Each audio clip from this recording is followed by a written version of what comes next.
Ready to get started here, picking up where we left off. If you remember, last week we did an introduction, then we talked about Seventh-day Adventists, Jehovah's Witnesses, and Mormons. This week, unless we have issues, my hope is to cover Judaism, Islam, and then Hinduism. There's commonality in the first two. Hinduism is just the first of the Eastern religions, and I can't save it for next week because we've got too many left to go. So let's get started by reminding ourselves about the commonalities. And the reason I added this slide in to talk about the commonalities between the three is, if you remember, a couple years ago, there was a fairly decent-sized controversy in the evangelical community when a professor at Wheaton was fired from her job for expressing the idea that Christians, Muslims, and Jews worship the same God. That's an interesting statement, and one that needs to be unpacked a little bit. And hopefully, as we look at these next two, Judaism and Islam, you'll see what we're talking about here. Because a historian would probably say yes, an anthropologist would say yes to that question, but a theologian would not. And so it kind of depends on who you're asking. So let's start by looking at the commonalities between Christianity, Judaism, and Islam, because there are some very strong commonalities, some things that these three religions have in common that others do not. The first one, of course, being monotheism. The Jews were the first monotheists in the world, and they were pretty much unique in that. Everybody was a polytheist in the ancient world, right? The Romans, the Greeks, the Egyptians, the Babylonians, they all had a multitude of gods. And later we'll talk about the Hindus. They had a whole bunch. Just about everybody did. And so they were the first monotheists. And by monotheism, we're talking about a personal God. This isn't deism. This isn't just the idea that there's some impersonal force or something that created the world that's not an actual person. This is a personal God who, in this case, also makes himself known. So it wouldn't do us any good if there was a personal God that nobody knew about, right? Then you wouldn't know. But also lets people know, hey, this is what you got to do. All right. So all Christianity, Judaism, and Islam absolutely say that. They all say that the Old Testament is authoritative, that what was written in there is from God, that we have to take that seriously. When we start obviously talking about the New Testament, then we have some difference of opinion. They all say that Abraham is where it started. They all say that Moses was a big, important guy. And they all say that all those prophets were important. So, I mean, those characters, those people in the Old Testament, all three of them would revere and say, spoke for God, etc., etc. And then lastly, and importantly for their history, all three of them have a geographic origin that comes in the greater area of Judea. Now, you know Islam originates primarily in the Arabian Peninsula, but there's a very strong connection to Jerusalem and Judea for Islam. The third holiest site in Islam is the Dome of the Rock in Jerusalem.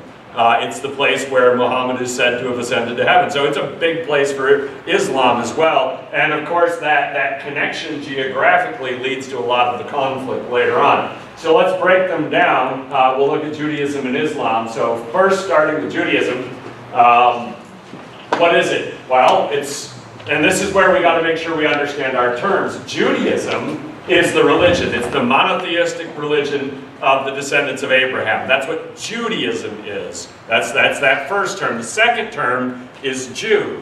Now, a Jew is someone who is an ethnic descendant of Abraham. Those aren't necessarily the same thing. All right? Being a Jew is something you could show with genetics. That means you could trace your ancestry back to that person. A Hebrew is a synonym for a Jew, and so sometimes people talk about the Hebrews, but Hebrew is the language. It's their language. It's a Semitic language. It belongs to the family of languages that are called the Semitic languages. They have a lot in common in the way that their grammar and their pronunciation and all of that stuff. And then, of course, you have Israelite. And an Israelite is someone who lives in that land. You could be talking about in the days of Moses, in the days of David. The Israelites were the people that lived there. You could be talking about the people living in the modern nation state of Israel after 1948. They're Israelites. But this is where it gets a little bit confusing for people, because not all Jews are Israelites. A lot of Jews don't live in Israel. Not all Jews practice Judaism. A lot of them are agnostic or even atheists. Not all those who practice Judaism are Jews. You don't have to be ethnically to follow the religion. You don't have to live there to follow the religion. And not all the people living there in the ancient world or in the modern world are actually Jewish. There's a sizable minority in Israel today of Arabs. And so you get this. This is what we love, what I used to use a lot in school. This is a Venn diagram. All right? And so you see that we've got some interconnected circles that don't always overlap. You have those who are ethnically Jewish, who live in Israel, and who practice Judaism. But that's not that many of the total. Because you have a lot of people who are Jewish who don't live in Israel, whether they practice Judaism or not. And you have a lot of people who, or not a lot of people, you have some people who practice Judaism who neither live in Israel nor are ethnically Jewish. And then of course you have some people that live in Israel that are none of those other things. They don't practice Judaism, they're not Jewish, but they happen to live there, or they did in the ancient world. And so you've got that, and there's a lot of confusion about that. Sometimes when people are talking about Judaism, they have Jews in mind, or vice versa. They're not always clear what group they're talking about, and it kind of helps us to understand who we're talking about. We're talking about, in this section, people who practice Judaism. Whether they happen to be Jewish or not, whether they happen to live in Israel or not, is not the main thing. We're talking about the people who practice the religion. All right, so let's talk about that religion. And you can't talk about Judaism without talking about the Torah. And the word Torah gets used in a lot of ways. It gets used as the teaching, the doctrine, the instruction, the law in particular, but it gets used in many different circumstances, the word Torah. You'll see that a lot if you're talking about Judaism. Now the Torah is made up of, it is technically the first part of what we would call the Old Testament, what the Hebrews, the Jewish people, those who practice Judaism would call the Scriptures, and those would be the books of Moses. The whole thing is called the Tanakh. All right, the whole Old Testament's called the Tanakh. The first part is the Torah. The prophets is called the Nevi'im, and the rest of it is called the Ketuvim. That's the writings, like 1st and 2nd Chronicles, the kind of things that aren't prophets and they're not Moses. So what's left? They call that the writing. So you got 3 sections in the Scriptures, but sometimes people use the word Torah just to refer to the entirety of it. That's where it can be a little bit confusing, because that's technically just the first 5 books. Then you have the Talmud. The Talmud is a commentary on the Tanakh. It's a commentary on the Scriptures. It has 2 parts. The Mishnah was written before the time of Christ, and you have a Babylonian Mishnah, and you have a Judean Mishnah, depending on where it was written. And you have the Gemara, which was written about 500 years after, during the diaspora. So you've got those 2 groups of commentary about 700 years apart, and they go into exhaustive detail about the interpretation. These are all the interpretations of the Scriptures of the rabbis written down over the centuries. And if you ever wanted to know more about what they believe about this passage or that passage, you can find the Talmud on it, and there's a lot of stuff. And one other term that might be helpful is midrash. That is actually the process of interpreting the Scripture. All right? It's a form, a mode of biblical interpretation known as midrash. So you would do midrash. The midrash would be in the Talmud, which is about the Tanakh. See how that works? Those are a lot of terms, and if you don't get them all, that's okay. I just put them up there in case you want them. This picture down here, of course, is a scroll of the Scriptures. They're still kept on scrolls because that was the original way of doing it. All right, it's written right to left, not left to right, so that takes a little getting used to. And that's a good sign. That's like a scroll for a synagogue. It's ceremonial. It looks nice. It's not the most practical thing for carrying around, but that's not the point, of course. And then one other word that you might see, it's not a Jewish word at all, a Hebrew word, it's the Pentateuch.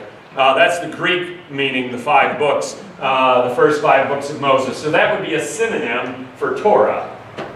You with me so far?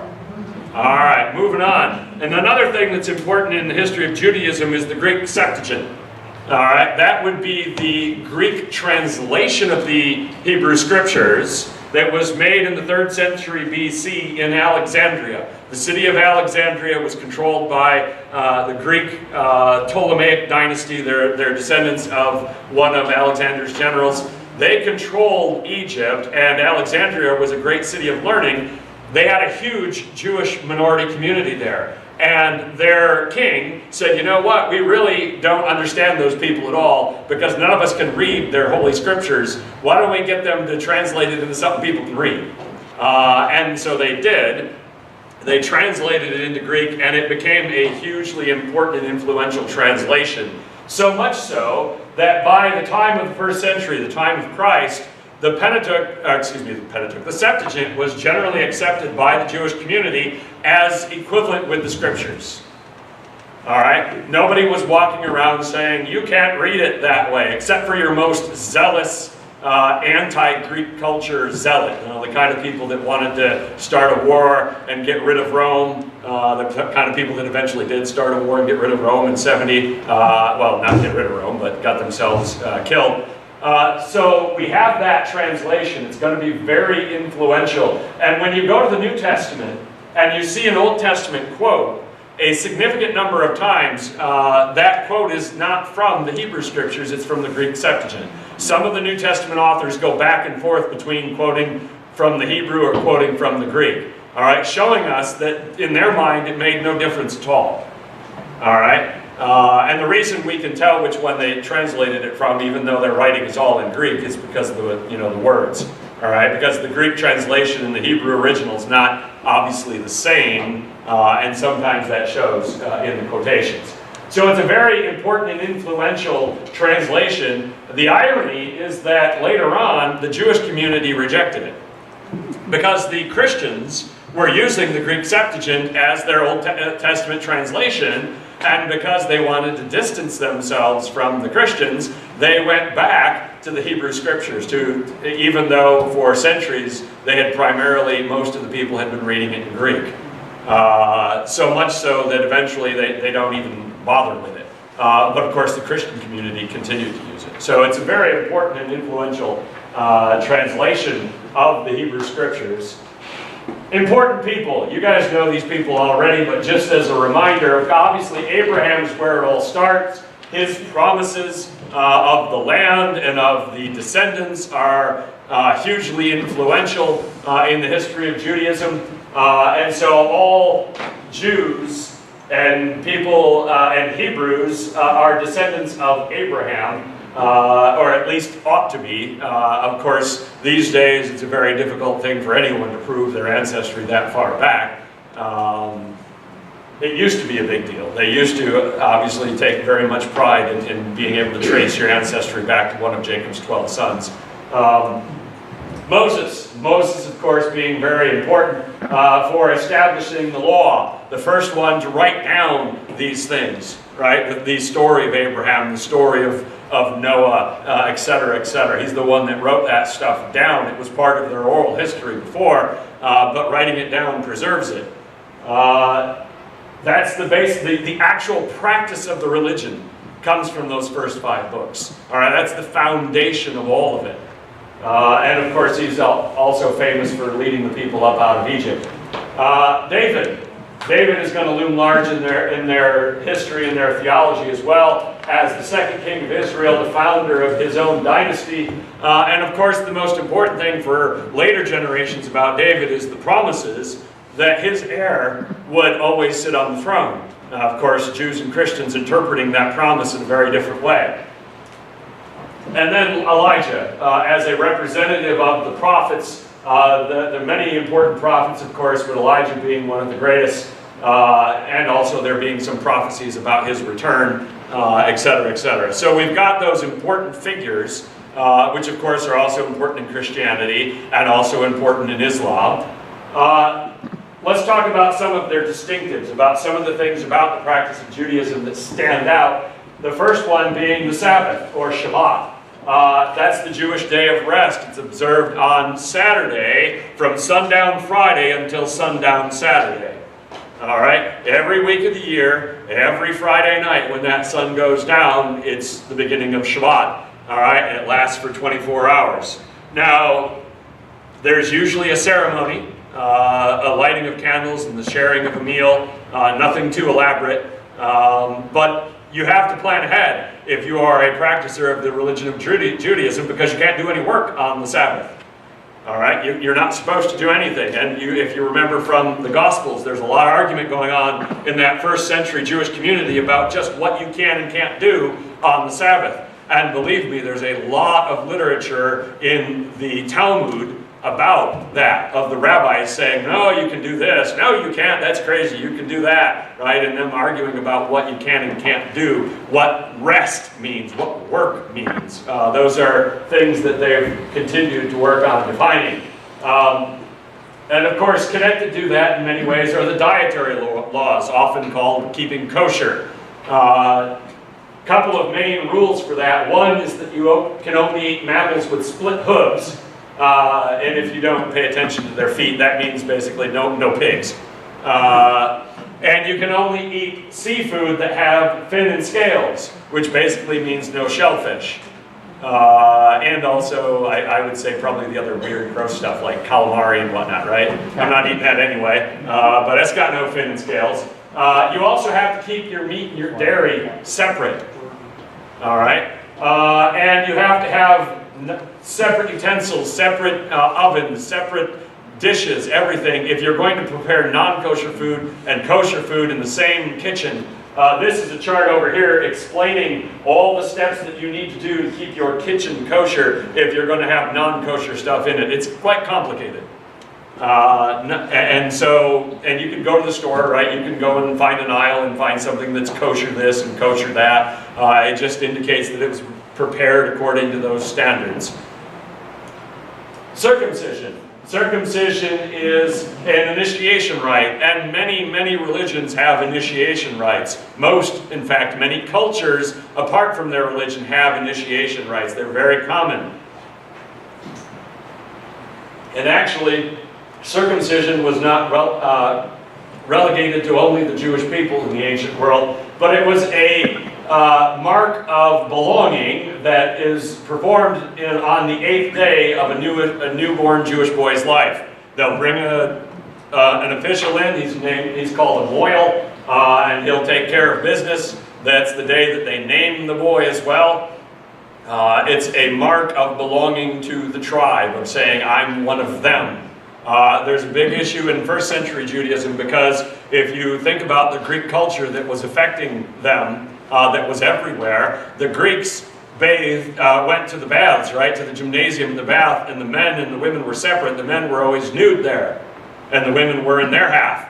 Well, circumcision stands out, and so there was a lot of pressure to not be circumcised so that you could be part of the Greek culture without being mocked and ostracized and whatnot. And that was a lot of the tension going on in the time of Christ between how much we let that Greek culture influence us. It's still practiced to this day by most people of Jewish ethnicity. Even some who are not at all religious in any other way would still do this as a mark of their belonging to that tribe. Bar mitzvahs, that is not an ancient thing, but a modern thing. There also now have bat mitzvahs. Bar means son of the commandment. Bat means daughter of the commandment. That's the word means in Hebrew. Boys go through that ceremony when they're 13, girls when they're 12. What does that tell you about teenagers? Obviously girls mature faster. They could probably make it 11 and 15 and be more accurate, but that's when they do it. And the primary frightening, terrifying thing for those 13-year-old boys is they have to stand up in front of the whole synagogue and read from the Tanakh in Hebrew.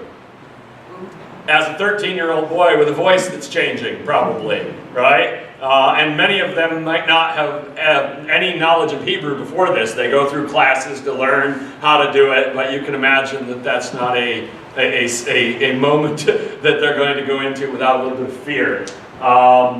It's how you say that you're a man, right? You're part of the community now, or you're a woman, you're an adult, you're responsible. The synagogue. The synagogue is their equivalent of a church or a mosque. It's where they worship. It was much less significant prior to the destruction of the Second Temple. The Temple of Herod was destroyed in 70 AD by the Romans, after which, with the diaspora, with the people spread out all over the Roman world and beyond, the synagogue is their one place to come and be different.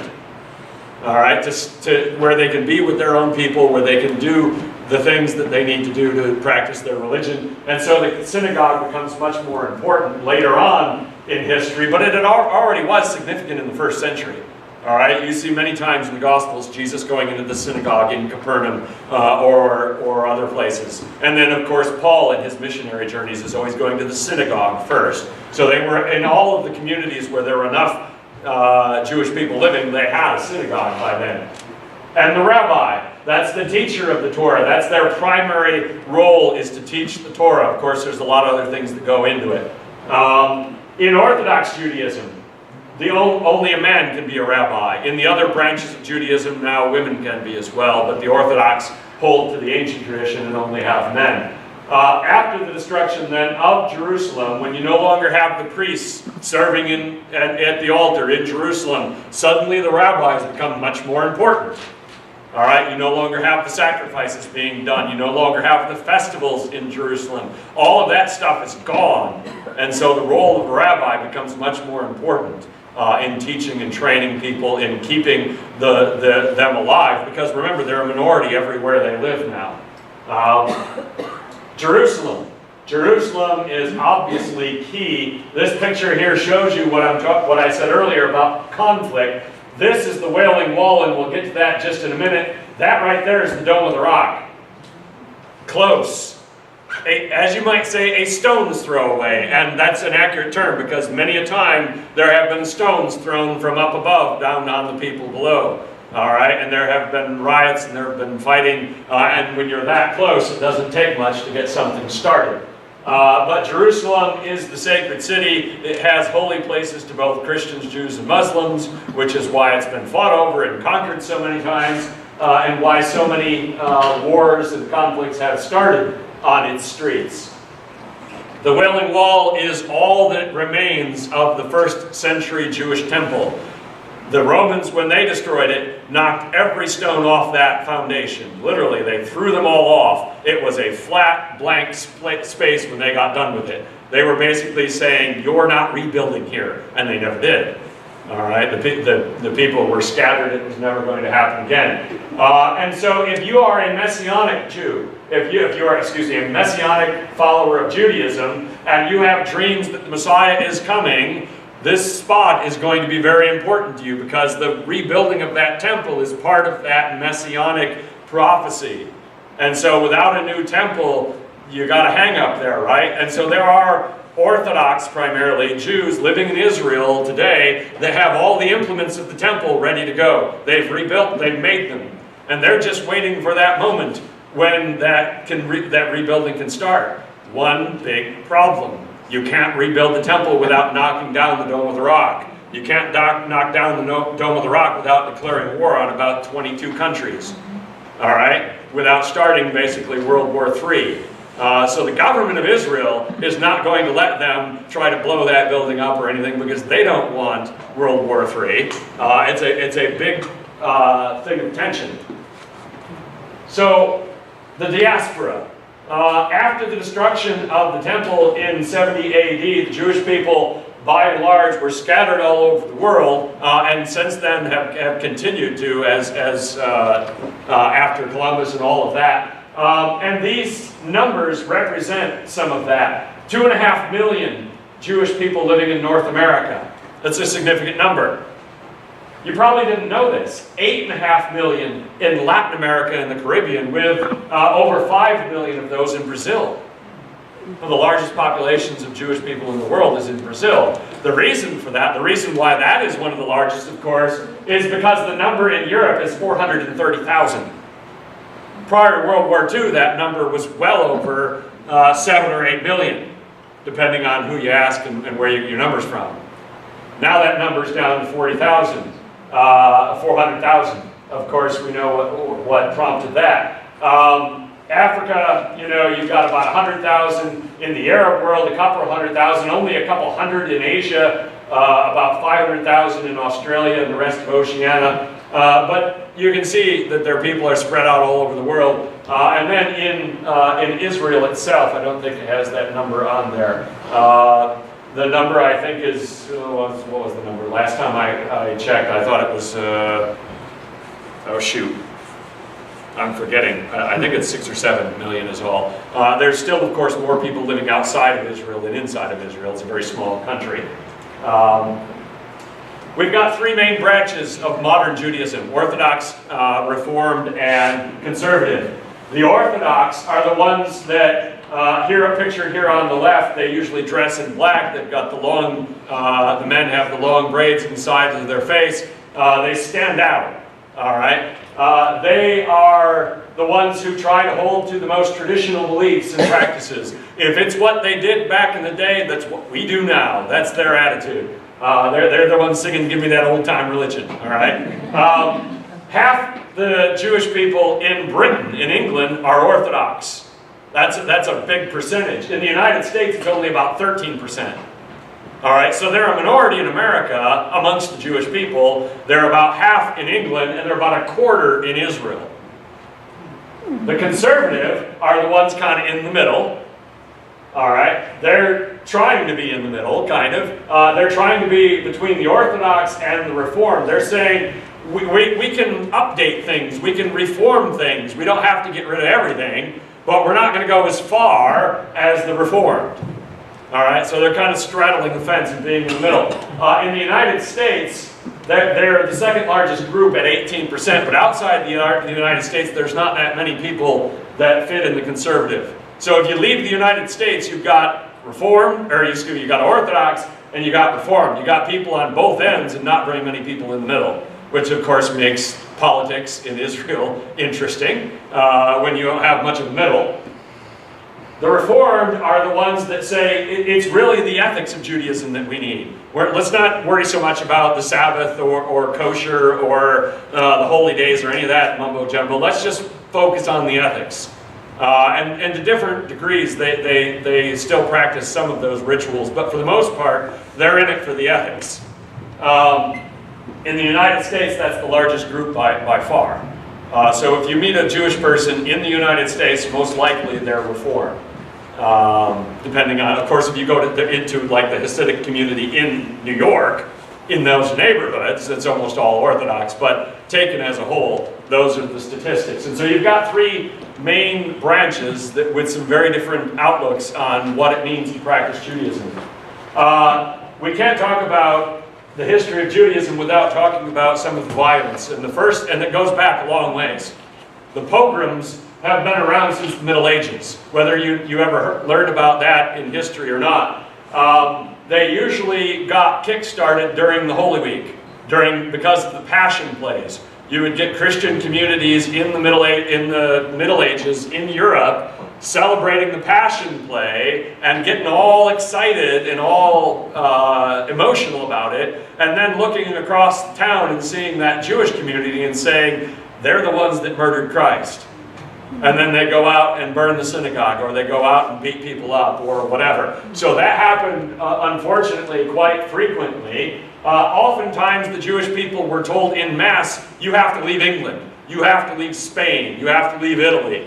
These kinds of things happened often. And one of the reasons was that the Jewish community were the bankers of medieval Europe. The church forbade usury, which meant you could not lend money at an interest. You had to lend it for free, which meant nobody lent money, right? Because you don't lend people money for free. That's how you lose your money. For it to buy a ship, to buy land, to finance this, to finance that. I'm talking about, rich people borrowing money, not about regular folk. So when a king or a duke or a guy that owned a shipping company wanted to borrow money, he borrowed it from a Jew. And what happened when that king, like the king of Spain, who did this multiple times, decided, I don't want to pay back my loan to the Jewish moneylender? The easiest way out of paying back your loan is to throw all those people out of your country. Then you don't have to pay back your loan. It happened on more than one occasion that the Jewish people were kicked out of the country because the king didn't want to pay back his loans. It's a little bit ironic, but it led to that anger, that hatred even, right? They're the ones with all the money. They're the ones that are controlling the banking system and all that. And that stuff's still around, right? You still have conspiracy theorists talking about the international Jewish moneylenders and all that nonsense. And then, of course, most famously, you have the Spanish Inquisition, which was not aimed directly at the Jews, also at the Muslims in Spain after the conquest of Spain, which took place during the same time as Columbus. They were basically told you can convert to Christianity, and the or is not good. And so many of them did convert, but of course many of them were converting on the outside only. And then of course you have, in the 20th century, the Holocaust. The Nazis, and this has been proven, this what's in parentheses has been definitively proven by researchers, with the help of the governments and people of many of the countries. The Poles turned on their neighbors, the French turned on their neighbors, the Dutch turned on their neighbors, right? Anne Frank would not have died had not her neighbors turned her in, all right? Local police, local people gladly joined the Nazis in pointing out where the Jews were hiding and turning them in. It happened again and again and again. There are, with few exceptions, unfortunately. There were mass shootings, there were concentration camps, there was, of course, forced starvation, and in the end they ended up with the gas chambers, which was their using what's called Zyklon B. It was an industrial pesticide. They chose that because their other methods didn't work fast enough. I don't want to spend too much time on this, but I've done a lot of research. The Nazis found out that after you shoot someone in the back of the head enough times, it makes you crazy. And they didn't want their SS troops going crazy, so they said, well, we can't just keep shooting people. And of course, bullets are expensive. So then they tried putting them in the trucks with the carbon monoxide pumped back in. But gasoline was in short supply, so they had to come up with something else. And in the end, they came up with the gas chambers. And if you've seen, of course, Schindler's List, you've seen all of this stuff. Their goal, of course, was to eliminate every Jew in Europe. And by those numbers that we saw, they came darn close. If not for a few places, the government of Italy tried to slow them down sometimes. People like Oskar Schindler, and there were others that you've never heard of that did that work. Unfortunately, and to the shame of our government and the government of England and many other governments, they didn't want them either. All right, our government wouldn't take Jewish refugees from in the middle of the 1930s, even as the war was going on. We didn't want them either, and so there were a lot of people involved in it. 1948. If not for the Holocaust, there would be no modern nation of Israel, however, because the guilt of what the Christian nations of Europe failed to do during the war led in many ways to what they did after the war. In May of 1948, the United Nations, the new United Nations, newly chartered, declared that Israel was a nation, and one day later they were at war with 4 countries. All right, no government, no infrastructure, yet you're at war with 4 countries. It's amazing, and of course the Jewish people consider it a miracle that they survived that war. In 1967, you had another war. The 1967 war was a preemptive war. The army of Israel saw the tanks and the planes massing across the border, and they attacked first. In 1973, you have what's called the Yom Kippur War. Yom Kippur is one of the holiest days in Israel. Most of the people were observing that when they were attacked. That's a really sneaky thing to do. They won that war as well. There's the population, 8.6 million. I said 6 something, I'm pretty close, because it's 75%. 75% of the people living in Israel today are Jewish. About 20% are Arab. The other percent would probably be would be Christians of some other ethnicity. It is a democracy with a parliamentary system, much like England or France. And it has the world's 35th largest GDP, which is an amazing GDP for such a small country. One of the issues, of course, in Israel today is, as a democracy, they have a minority within their country whose rights they continue to struggle how to not violate those because of course, all the conflict. And that's an ongoing issue and one that nobody there has a solution to. So, Judaism and the Messiah. The majority of Jews since the first century have rejected the claim that Jesus is their Messiah. That's not news to you. We already knew this. A minority of them in the first century did, and a small minority since then have. Several reasons. One of which they say that those Old Testament prophecies were not fulfilled. All right? The church says that we've got some prophecies that were fulfilled and some that are yet to come. They look at the whole batch and say, well, if they all weren't fulfilled, it must be the Messiah never came. All right? That's their perspective. They also say that he wasn't a descendant of David. They argue about the genealogy. They say that the genealogy of Matthew and the genealogy of Luke, they're not correct. And thirdly, they would say that passages like Isaiah 7:14 or Isaiah 53 don't mean what we think they mean. Isaiah 53 is about the suffering servant, right? About all of the indignities heaped upon the Messiah. That has been reinterpreted since the first century as being a prediction of the country as a whole. And if you were a Jewish person, you can certainly look at your history and say, see, all that stuff's happened to us. But that was a new interpretation, of course, because the Christians were saying it means this, and they had a different interpretation.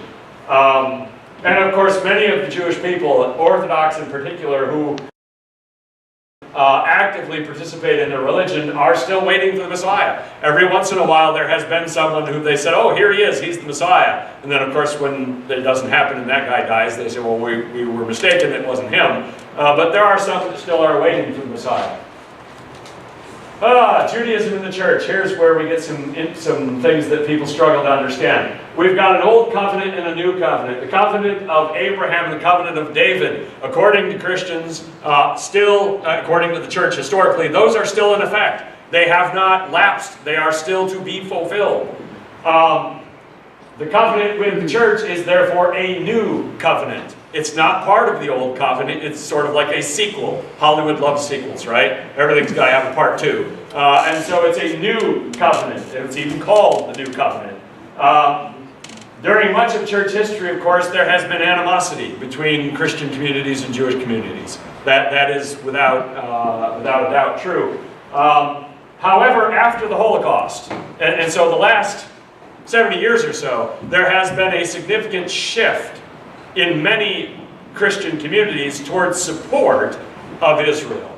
All right, some of that is guilt over their failures during the Holocaust. Some of that is messianic thoughts of our own. Of people in the church saying, well, if the Messiah comes back, then these prophecies about Israel returning to the fold are going to come back. And since there's now a nation of Israel, and so people start looking at Daniel and Ezekiel and Revelation and start saying, well, maybe we should be supportive of Israel. And so that has shifted dramatically from what it was in the 19th century all the way back to the Middle Ages. You can, even someone as noted in church history as Martin Luther, wrote some terribly anti-Semitic things towards the end of his life. If he'd have just stopped in his old age and not written those things, his legacy would be much better. So that kind of sentiment was not out of the ordinary when he wrote it. Nobody said, "Oh, what are you writing?" They said, "Well, yeah," because whether you were Catholic, Protestant, Reformed, it didn't matter. They all didn't like the Jews for the most part, and so that goes back a long way. So where are the differences? All right, you know most of them, but let's point them out. Obviously, the first one is with Messiah. All right, Christians say Jesus of Nazareth was the promised Messiah. Most Jews say he wasn't. That's a big difference. Christians affirm that Jesus is more than just the Messiah, that he's the Son of God, that he's part of the Trinity. Judaism says there's no such thing as a Trinity, so he can't be part of it, but also saying he's certainly not the Son of God. They would definitely deny that. Christianity focuses on what we call salvation by grace through faith. All right, talking about faith being the key of our acceptance by God, whereas for the most part, Judaism is going to focus on keeping the law. All right, obeying Torah, keeping the commandments. And if you are then to become a follower of Judaism, what are they going to ask you to do? Keep the commandments, right? Follow the Sabbath, keep kosher, celebrate the holy days, etc., etc. And of course, this is a historical difference, that Christianity from its very beginning was very evangelistically minded, right? Try to bring new people in, where historically Judaism has not been. Now, it's understandable, right? They've been a persecuted minority. If you're a persecuted minority, you don't usually go out and try to bring new people in. You try to mind your own business, hope people leave you alone. So what's going to get in the way if a Christian is witnessing to a Jewish person, whether they're actively following Judaism or not? Number one, of course, is going to be, who's this Jesus guy? There's not much common ground there, right? One says he's the Son of God, the Messiah. One says he was a fake. You can't agree much there. Secondly, of course, there's the history of anti-Semitism. Kind of hard for you to say, no, God loves you, I love you, when they can look at history and say, yeah, but your people haven't loved us too much. And then thirdly, a lot of Christians don't understand this whole Old Covenant, New Covenant thing. We don't understand, well, what about the promises to Abraham? What happened to those? What about the promises to David? And amongst ourselves, we still argue about those and don't always agree. And so how can we explain to a Jewish person what we think about their covenant when we don't understand what it's supposed to be? And so maybe there's an educational lack there. Next. And I'm running a little bit behind, so I'm going to keep going here.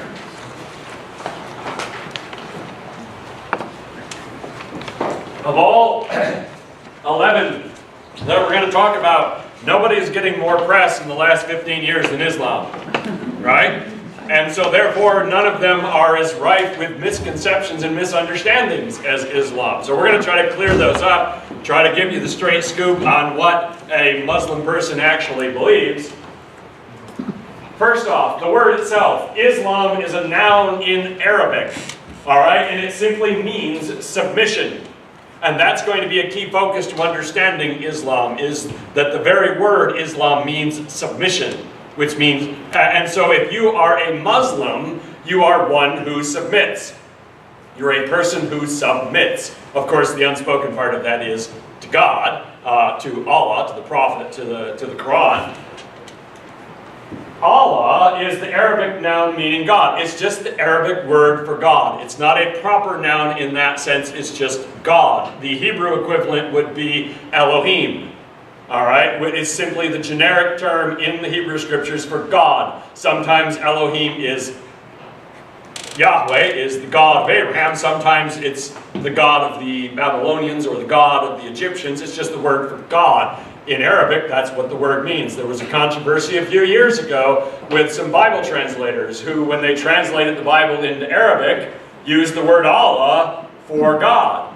But they didn't have a choice. There's no other word. If you are an Arabic-speaking person, an Arabic-reading person, if a Christian tried to put another word in there, you'd be very confused. Because that's the word that means God to them. Of course, using the word Allah leads to some confusion too. But it's because of the way the language works, there's not much you can do there. Muhammad. And you can't talk about Islam without talking about Muhammad. Muhammad is the founder, was born in 570 AD. So we're talking about 6 centuries after Christ. All right? About 1,400 years ago. In Mecca, which is in Saudi Arabia, in the Saudi Arabian Peninsula, he said that he had a supernatural vision from the angel Gabriel. One of the few angels in the Bible that's actually given a name. He says that he received, and I put that in bold because it's very important, he received the Quran from Gabriel. He did not claim to have written it. So if you are a Muslim, talking about what Muhammad believed, what Muhammad thought in relation to the Quran makes no sense, because they don't believe he wrote it. As a Christian, I'm forever trying to think, what's Paul up to here? What was going on in Paul's mind? What was Moses thinking here, right? What was the man thinking that wrote this? Because we believe that that person is important in that process of inspiration. They do not believe that at all about Muhammad. So you're not going to find them talking about, well, Muhammad wrote this because he was thinking that. Those questions are immaterial because they don't believe he wrote it. They believe he received it. All right? He's basically just the copyist. That message that he received in the Quran is what's known as pure monotheism, extremely pure monotheism. The word they use for it is tawheed. They believe that any hint of non-monotheism is a grave sacrilege. All right? Anything that has any hint that there is any God but Allah gets you in big trouble. All right? It's a very important, it's a foundational concept in Islam. And of course, when we get to their differences with Christianity, that's going to be a big issue. He had to flee Mecca to go to Medina because his ideas were not well received there.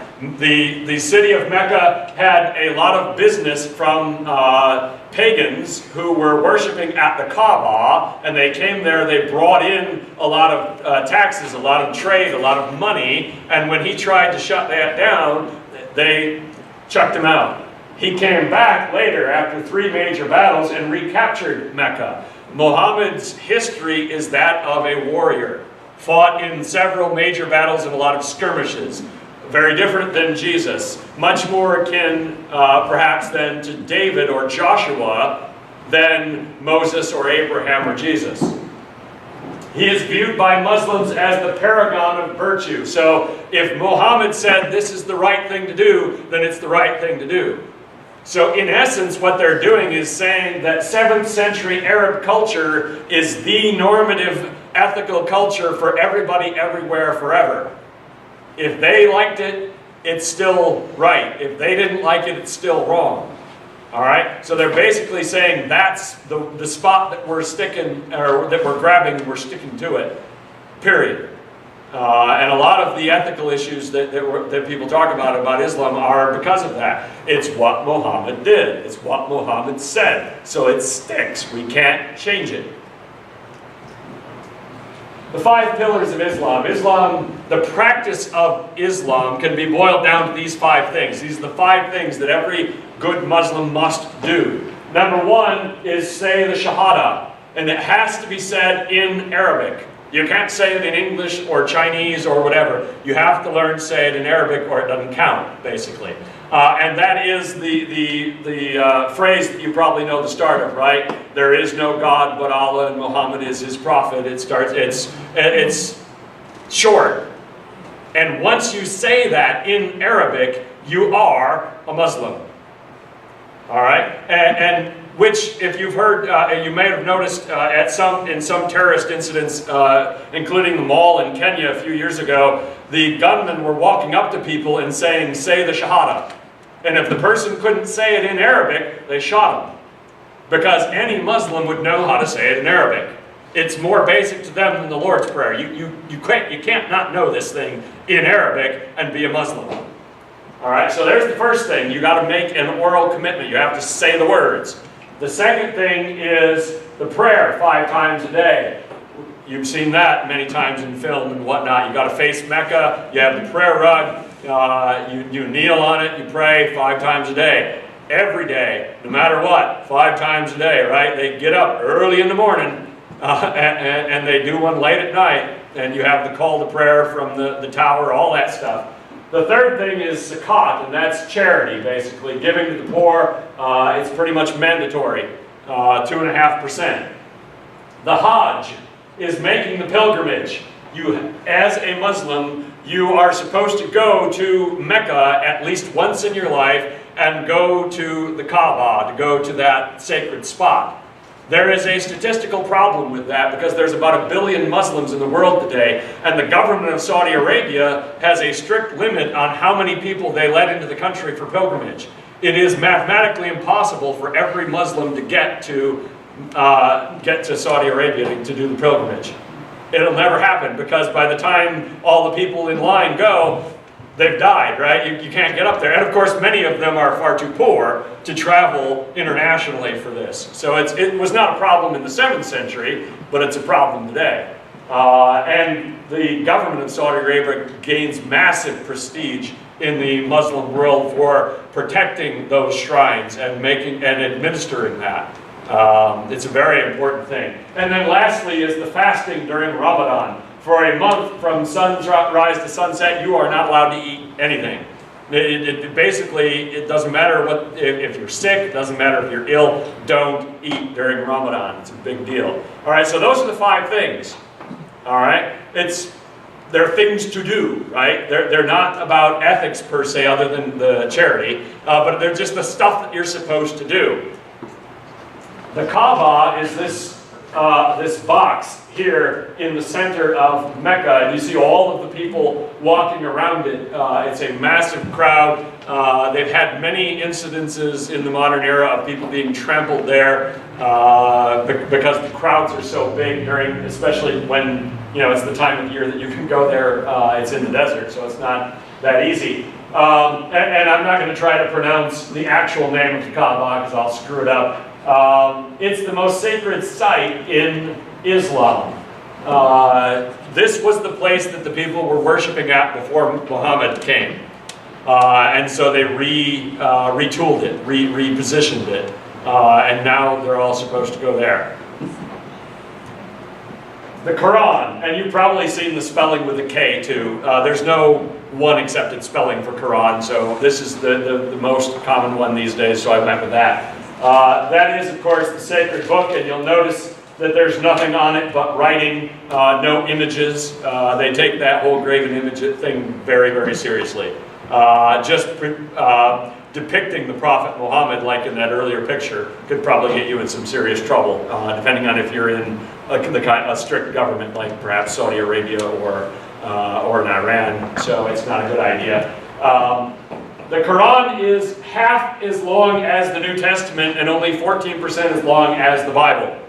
So it's much, much shorter than the Bible. All right, it's only half as long as the New Testament, which is the shorter part of the Bible, right? And one of the things that's very confusing to people is it's not arranged chronologically. It doesn't go from beginning to end in history. It's arranged by size. The largest chapters are first, and the shortest chapters are last. And so you can't read it from front to back and get it chronologically. And that's very confusing, right? For someone, if you just want to, what do they believe? Let me read this thing. It's not that long. You pick it up. But it's going all over the place in history. It's not easy. You can actually find online a guide that says, okay, you read this one, then this one, then this one, then skip to this one, then back to that one. But it's confusing. It's got one author. Whether or not you believe it's directly from God or from Muhammad, either way, that's only one author. It was written in one place at one time, which is very different, again, from the Bible, which has many authors written in different places, all around the same place, but in different places and over an extended period of time. Even the New Testament has an extended time period in many different authors. When you add the Old Testament into that, you expand that dramatically. So it's got differences right off the bat in terms of that. But again, they don't spend time talking about what was Muhammad thinking when he wrote this. That's not a question you're going to ask because it doesn't mean anything to them. The people of the book is a phrase you might hear when talking about Muslims, Christians, and Jews. Muslims believe that God revealed himself to both the Jews and the Christians. That Abraham, Moses, and Jesus are prophets. They believe, in theory, that the Jewish Torah and the Christian Gospels are from God. I say in theory because in practice, that doesn't necessarily hold true. More so with the Old Testament than with the New, in terms of that. And we talked about the commonalities before. Monotheism, the idea of a sacred text, God and Abraham, the law, and the prophets. A couple other things. The imam. Imam is the guy that's the equivalent of the rabbi or the pastor or the priest, depending on what group we're talking about. Primarily, they lead the worship. They lead the prayer, the services at the mosque. That's their primary role. They also have authority, depending on the particular group, for interpretation. In Shia, the imam is going to have a lot more authority than in Sunni Islam. We'll talk about the two main groups here in a minute. A little bit of history. This here is the Arabian Peninsula in 638 AD when Muhammad started. You have the eastern half of the Roman Empire, the Byzantine Empire, where up there you have the Persian Empire over there, and then of course the western half of Rome had already fallen by this time. Within 100 years, you have this massive expansion across North Africa, taking all these territories that were Christian territories away from the Byzantines, invading Spain and taking that away from the Visigoths, going so far as the Battle of Poitiers in France. You have the Byzantines were still holding on to part of modern-day Turkey. They are going to be pushing this back over the next 7 centuries until Constantinople finally falls. But that's a remarkable turnaround in 100 years. And it was done by conquest. It's part of the history of Islam, was the conquest of these territories, the winning of battles. Which brings us to the question that is on everybody's mind in the modern sense, and that is jihad. In Arabic, the word means to struggle, to fight, to strive. It's a synonym for all of those things. Now, it can be used when you're talking about fighting against unbelievers. You have a jihad against the pagans, a jihad against the Christians, a jihad against the Hindus, whatever. You could use it for your inward fight against temptation, your temptation to, sleep with another man's wife, your temptation to drink alcohol, whatever that temptation is, you can talk about that in terms of jihad, your fight against it. You might see it as the equivalent of holy war or crusade. Those are words in English that we have that are roughly equivalent to the term jihad. So a person who goes on jihad is a mujahid. The plural is easier to say. The plural is the mujahideen. You might remember those if you're old enough from Afghanistan. We were arming the mujahideen against the Russians in the 70s, giving them those cool Stinger missiles that we developed. We were all for that. Of course, later they turned on their American patrons too. So anybody who takes on jihad is a mujahideen. Now, the Wahhabi movement is something you've probably also heard of. That didn't begin until the 18th century. It became very popular in the Arabian Peninsula, and they have schools all over the world now where they teach the idea of a struggle against the non-believers, where they push that part of Islam. All right, most of the imams that are preaching, war against the infidel, war against the West, are going to be Wahhabis.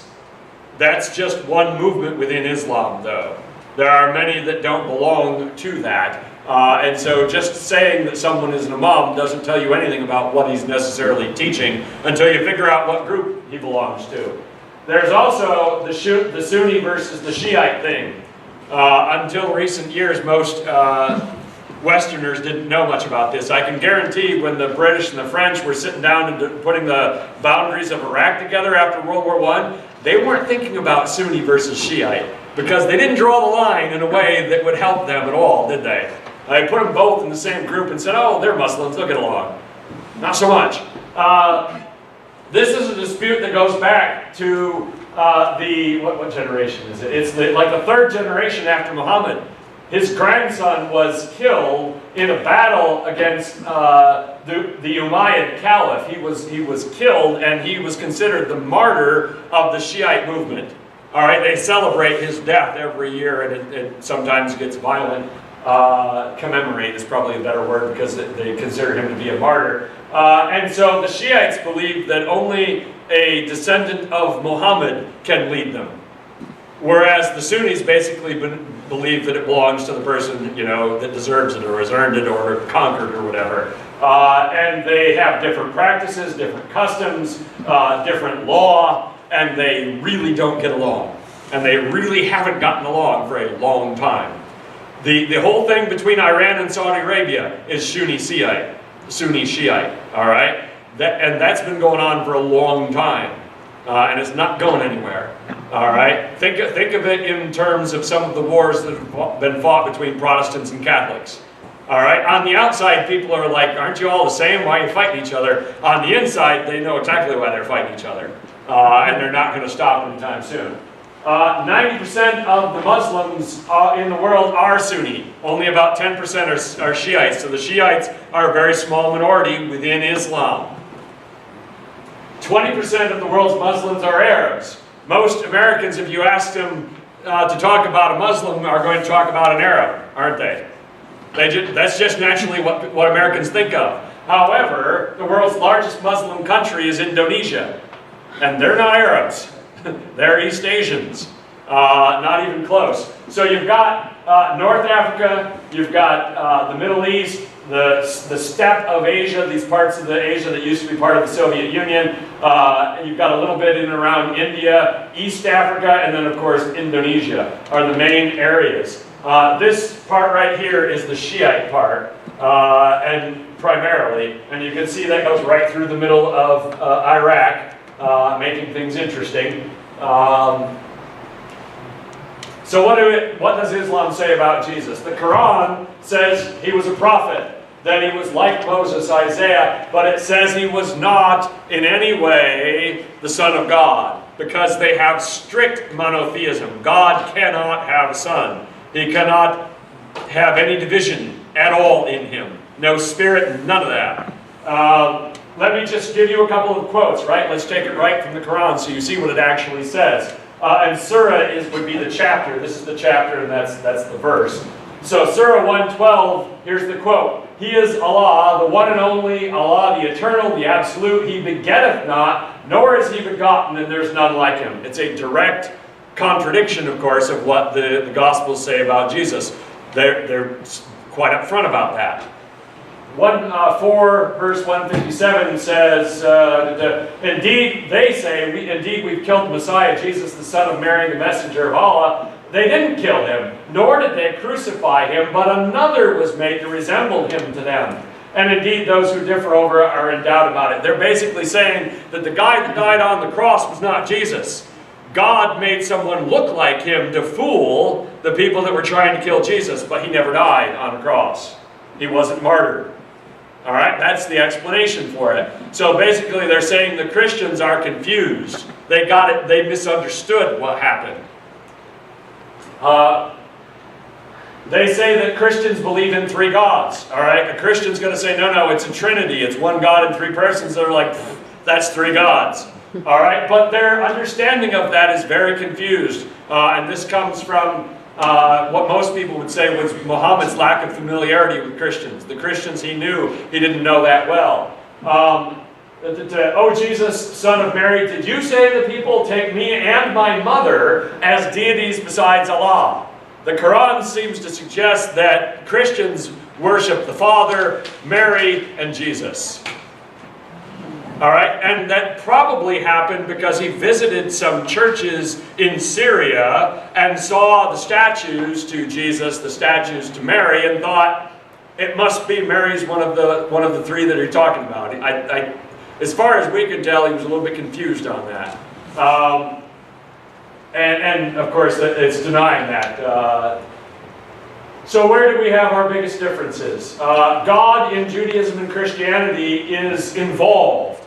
You see God in the Old Testament and the New Testament getting involved, being a part of his people's lives and sending them prophets and talking to them and all of that stuff. Whereas in Islam, God is utterly transcendent. He does not condescend to his people. Not at all. God is utterly transcendent in Islam. All right? And so that whole idea of God reaching down to us, no, none of that. They have that fundamental belief in Tawheed. It's what technically is called Unitarian monotheism. Not just monotheism, Unitarian monotheism. Very strict monotheism. And of course Christianity says, no, we've got three parts to God, three persons. Father, Son, and Holy Spirit, which we call Trinitarian monotheism. So just to say that we're both monotheists, you need more. Because the Muslim doesn't think that you're a monotheist if you're a Christian. They think you're a tritheist, someone who believes in three gods. Islam recognizes Jesus as a prophet, but rejects the idea of the virgin birth. And of course, then the idea that he was the Son of God, the idea that he died on the cross, and if he didn't die on the cross, He certainly didn't rise from the dead. So if they accept the Bible, or the Gospels, you're thinking, well, what's the problem? Well, that's going to come up here somewhere. I'll get to that one in a minute. In Islam, the path to heaven involves following the 5 pillars. You've got to do it. It's all about you. All right? God's not helping you out. You're the one who's got to get there. You've got to do the stuff. Christianity, of course, says people can't do it. It's about faith. It's about grace. And they're not going to be... so they're going to have a lot of commonality with Judaism on that, right? About keeping the law. For them, it's about keeping the 5 pillars. So you're never going to have assurance of salvation if you're a Muslim. How do you know that you kept him well enough? How do you know that God is happy with you, that you made up for your wrongs? Well, one of the ways that you can do it, of course, is to die a martyr. Because only the martyr knows that God is going to accept him. And that's the appeal of martyrdom. Much like the equivalent would be the knights during the Crusades who went to try to fight the Holy War because the Pope told them that if you go on crusade, your sins will be forgiven. And many of those knights were murderers, all right? They were adulterers. They were a lot of things. And they were kind of not sure God was going to really forgive them. They said, that's a good deal, I'll go for that. All right? And that's a lot of the appeal of martyrdom for Muslims. The idea that at least now I know I'm going to get to heaven. So you can't go look at a Muslim and say, do they have the fruit of the Spirit? That would be how a Christian would say it. Are you a Christian? At least how we're supposed to say that.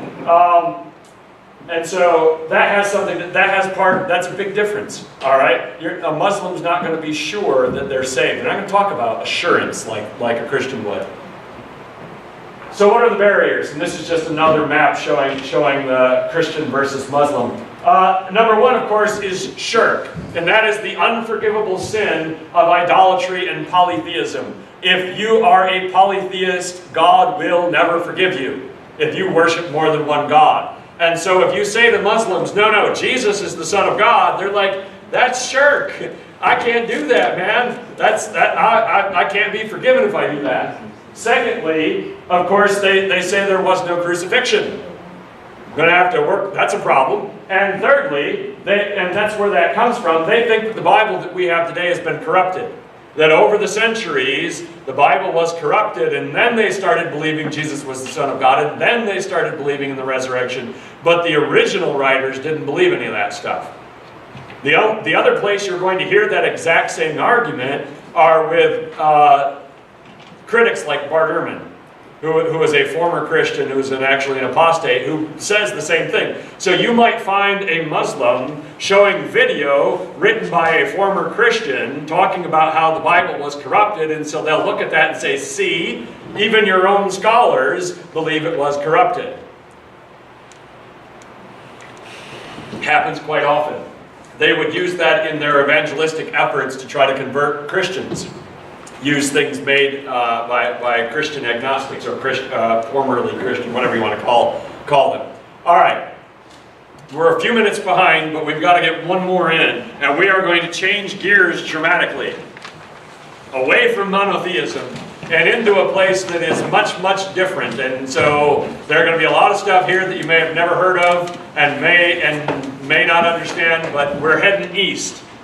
Other than our last one, which is going to be the Scientology, all the rest of them are going to be Eastern religions. And they're all going to have a lot of things in common. And we're going to start with the first one, and that's Hinduism. I know we're going fast and furious, but if we're going to finish, we've got to keep going. So, what on earth is Hinduism? Hinduism is complicated. And so, there are no easy answers to any of these questions. And so everything has to be couched in a caveat. Everything has to say, for the most part, most of the time, because there is no such thing as concrete Hinduism. It is primarily a polytheistic religion. So most Hindus believe in multiple gods, is what that means. It comes from India. The main place of Hinduism is India, but also Nepal, which is, of course, right next to India. It is a fusion of various Indian cultures and traditions. It did not begin with one man or what. It doesn't have a start. It doesn't have one sacred scriptures. It's all of the Indian religions that have existed for thousands of years, fused together in a big stew, in a big mishmash. All right, which is why it's going to be very confusing. There is no unified system of belief. You can't say all Hindus believe this, like you can about Christians, Muslims, Jews. You can't, because it's never going to be true. You can't, they don't have one way of soteriology, which would be their explanation of how a person gets to heaven or to the afterlife, or how you solve humanity's problem. They're not all going to agree on that. They don't have one authority where you can say, okay, answer me this question. You are the authority on Hinduism. There is no central authority. All right? They don't even have their version. They don't have their version of the Pope. They don't have their version of even a Muslim caliph that might have a lot of authority. They don't have that. They don't have a bureaucracy. They've got no Vatican. They've got none of that kind of stuff either. So you're thinking, now I understand why you can't speak for all Hindus, because there are no such thing. And one scholar said, it defies our desire to define it and categorize it. You try to put it in a box and it doesn't fit. Which is going to be confusing. We're going to do the best we can to explain Hinduism and in general, knowing that there is an exception to every single rule. All right? When I tried to learn Hebrew, they kept saying that. This is the rule, except when it's not. Every single rule had an except when it's not. It's really frustrating. Imagine if you were doing that in math, right? A squared plus B squared equals C squared, except for when it doesn't. That would drive you nuts. That's hard enough as it is, right? You're like, don't give me exceptions. Well, Hinduism is full of exceptions. It does have sacred texts, but they are numerous and they are diverse. Many of them are written in Sanskrit, which is an ancient language that's archaic. It has two main categories, whether they help you at all, the Shruti and the Smriti. Smriti, my pronunciations, of course, are going to be horrid. Never take them for granted.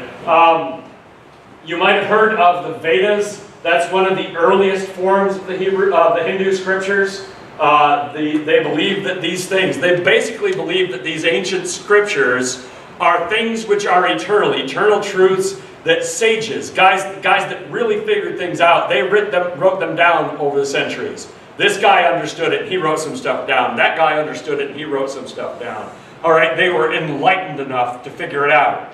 But no one founder, no one scripture. If you want to look at Hindu philosophy, you would read the Upanishads. You might have heard the Bhagavad Gita from the rock and roll song in the 70s. That's one of the most popular texts, but you can't say this is the text of Hinduism. There's a lot of texts. All right? Next thing. Well, what do they say about God? We can at least narrow that down. No, you can't. Because you have some Hindus that are monotheists. You have some that are polytheists, that there are many gods. You have some that are panentheists, which means that everything is in God. We are all in God. You have some that are pantheists, which means that everything is God. That's a little different than in God, but I mean prepositions, right? We're close.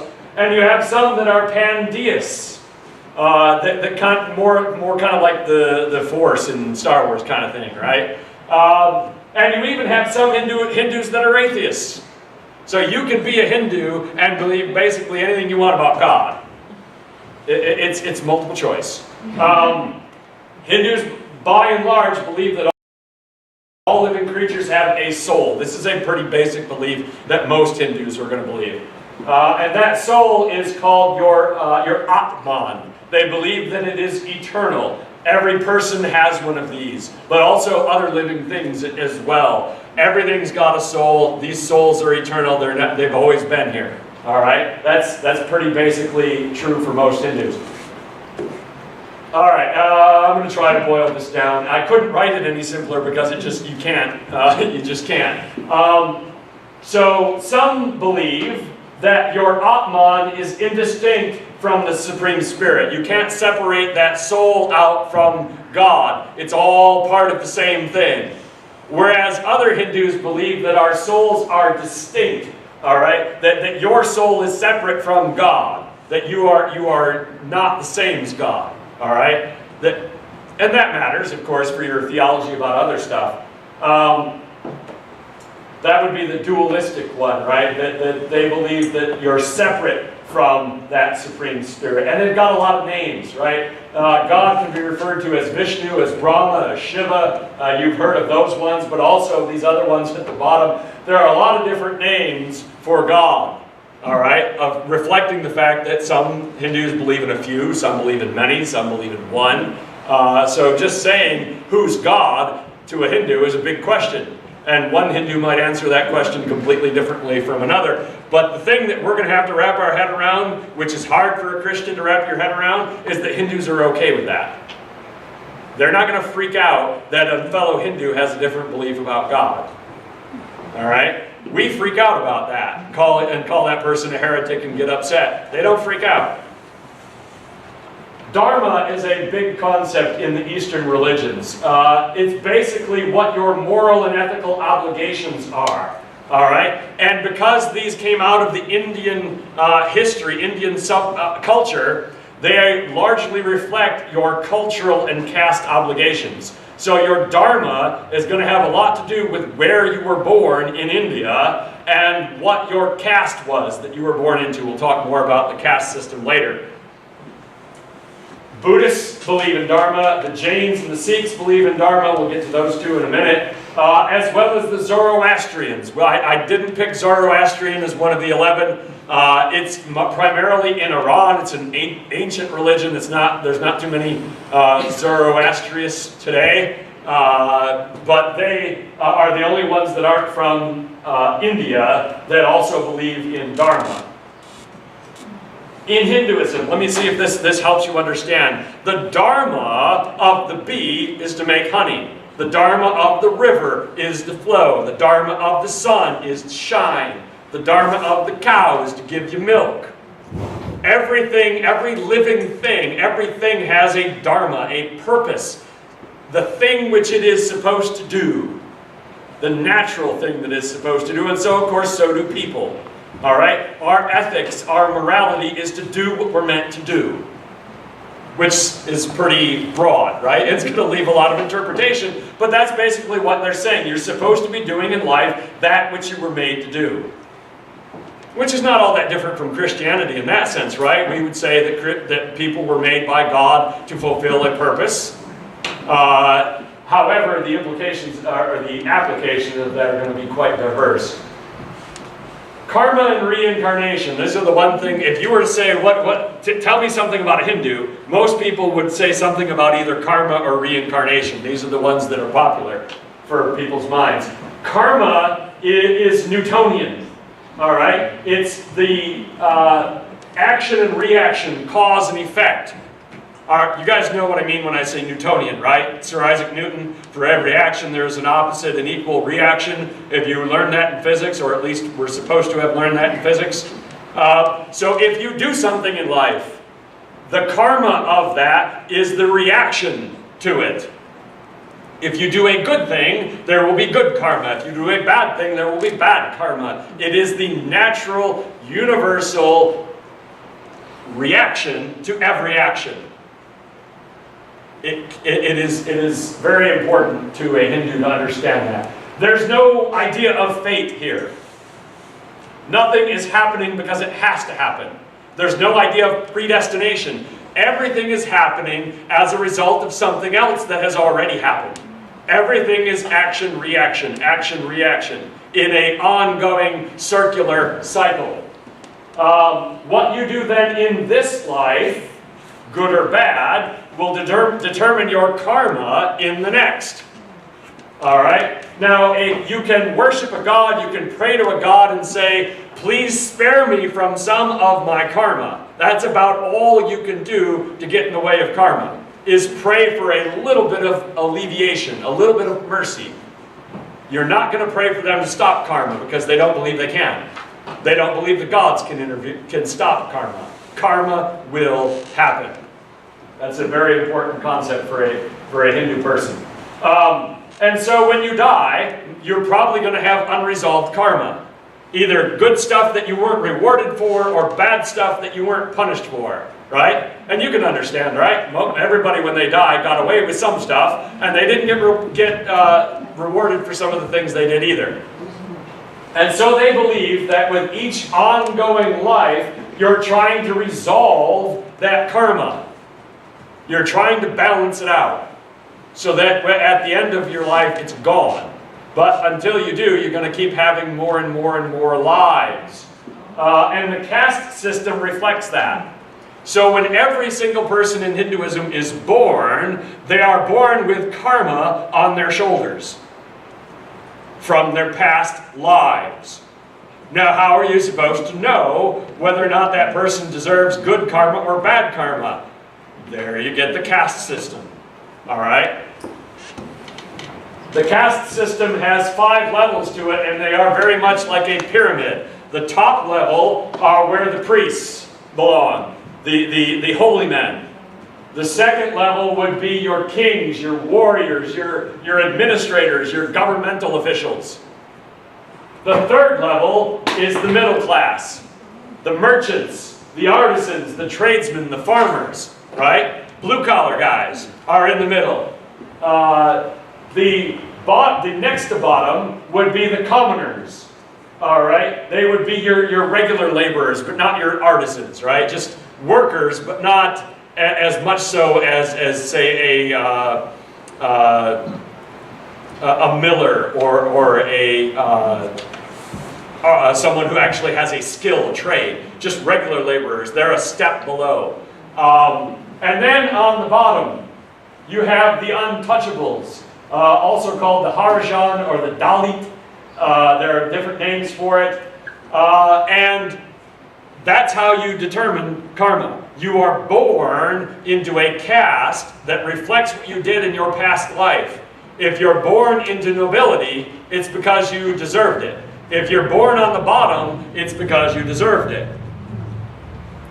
You get that? It actually is not much different than European feudal society.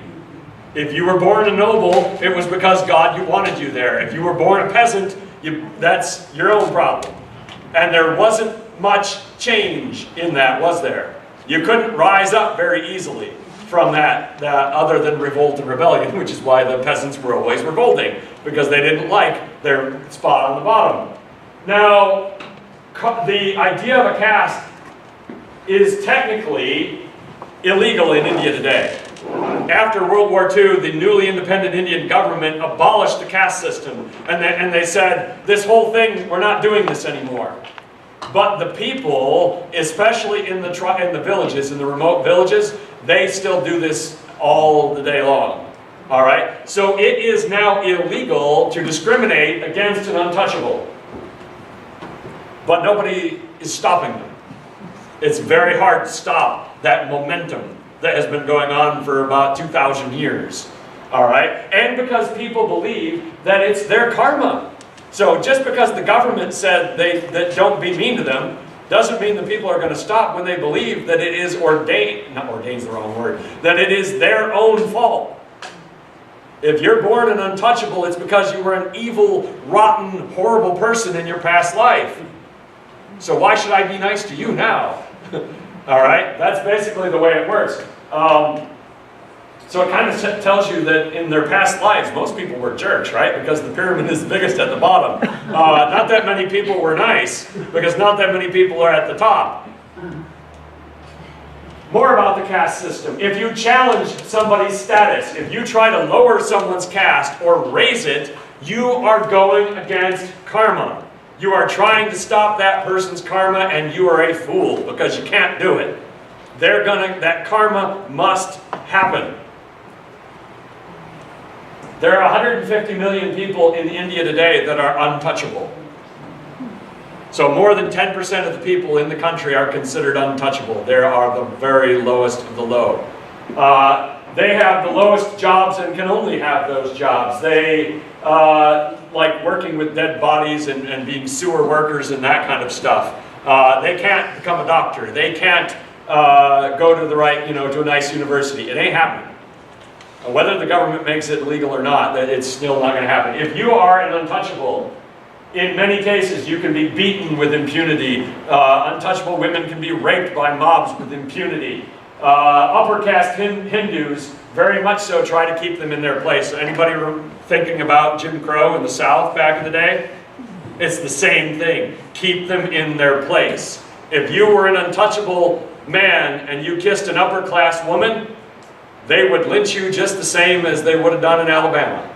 All right? It's the same kind of thing. Think about it that same way, that ingrained racist kind of thing. Only in this case, they're all Indians. It's your caste that forms it, not your ethnicity. If you are a untouchable and you walk through an upper caste neighborhood, you might get killed. All right? Same kind of thing that we used to see in the South, in particular in America, but also in some places in the North. So what Mother Teresa is famous for working amongst the untouchables in the slums of Calcutta, because nobody else would help them. If you saw an untouchable person dying in the street of starvation, and you were a good Hindu, why would you help them? That is their karma. You got to get your head inside this. If I stop them, if I help them, then their next life they're going to be facing that same karma. I have to let them receive their karma, or it's just going to come back again. And if I help them, I'm earning bad karma for myself. So it's a system that is very difficult to break, to stop people from doing, because they believe that it's inevitable. All right? They don't believe in fate per se, but it's like that kind of thing. Fate, in traditional Greek fate, has the idea that there's somebody behind it, right? Somebody is directing it. This is not personal. There's nobody pulling strings. It's all action-reaction. Oh, they have a slew of temples, festivals, pilgrimages, and all sorts of stuff. I'm not talking about any specific ones because there's no point. There are so many. All right? They're mostly regional. They're mostly based on what caste you're in and where you came from. They've got yearly festivals. They've got pilgrimages. Most Hindus are going to have some sort of shrine or something in their home that they do stuff in, but none of it's mandatory. Nobody's taking attendance. All right? It's all, you do what you want to do. Many Hindus, some Hindus practice yoga. That's associated with Hinduism. Many Hindus are vegetarians because they believe that all living things have a soul, and apparently it's better to eat or not to kill an animal than you're going to have to eat plants, right? You got to eat something. But many Hindus are vegetarians because of that idea of the Atman and everything. Many of them have a shrine in their home. That's what this represents here. And you've probably seen some different festivals. There's all sorts of festivals. And then one of the things that is associated with that for many Hindus is the idea that you don't eat cows. It came out of the ancient Indian culture. I don't know how it got started, but somebody came up with that idea. Why not, why cows instead of pigs, instead of chickens? Who knows? But that's the thing. Which is why if you see something that takes place in India, you'll probably see cows walking down the street. Nobody messes with them. All right? Within Hinduism, within India, there are two subgroups that have a good significant size, and I'm just going to talk about them one slide each. All right? And that's the Jains and the Sikhs. Jainism, there's about 5 million of them worldwide. Most of them live in India. You would notice them perhaps because of their focus on nonviolence. They are pacifists, and they are ascetics, which means they do the self-denial thing, right? Denying themselves fancy food, denying themselves nice clothes, kind of like a monk or a hermit. As with Hinduism, they've got a bunch of festivals. They believe that you can liberate your soul through asceticism. And they believe that the ones that were really good at it figured out that. In Jainism, your soul can change. That's the one difference from Hinduism. Hindus believe that your soul can never change and that it will always be Whereas the Jains will say, no, it's permanent, but I can make changes to it. I can shape it. Whereas the Buddhists that we'll talk about next week believe that your soul's always been around, but it one day won't be. And so I just wanted to point that out now. And then the Sikhs, recognized in many places because of their turban and because of the dagger. There's about 30 million of them worldwide, most of them in one province in India called Punjab, and that is a modern thing. 15th century is modern in terms of world religions, right? Anything in the last 500 years is going to be modern. And it is kind of monotheistic. It's mostly about meditation, about all humanity being one. There was a guru named Guru Nanak, and he said that there's no such thing as absolute truth. Don't try to find absolute truth, all right? And which is a very Buddhist idea. But they also believe in karma and reincarnation. So the Sikhs and the Jains have a lot in common with the Hindus, and you or I probably can't tell them apart, but of course they could. And if you saw someone in America and they looked like a Hindu to you, you probably, I don't know if they'd be offended or not if they're a Jain or a Sikh, because they probably think all Americans have no idea, and they're right. So where are the world's Hindus? This map makes it pretty clear, right? We're at less than 10% in all of the world except for these two countries in South America, which would be Suriname and Guyana, where they're at 28% and 20%. That was an immigration thing. A lot of people from India migrated there a while ago. In India, in Nepal, we're looking at 80%, 23 million people. In India, we're looking at 79%. But that's 960 million people, because India's got a lot of people in it. This island in the Pacific, 50%, Fiji, 28%, Bangladesh, 10%. In the United States, it's only 1%. So there aren't that many Hindus that have immigrated to the United States of America. It's 1% or so. Last couple of things. I know our time is up, but I got about 2 more slides. Hinduism and Christianity. There's about 28 million Christians in India. That's 2.5%. That's the 3rd largest group after Hindus and Muslims.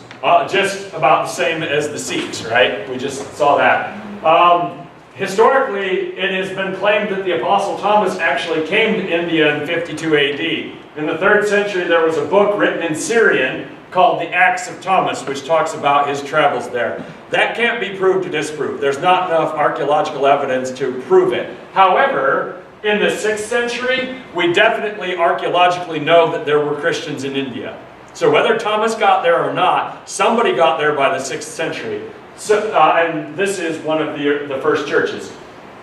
When the Catholics came there in the 16th century, under Francis Xavier, they found Christians there. Now, the Christians were very different than what they were used to, because they'd kind of been on their own for 1,500 years.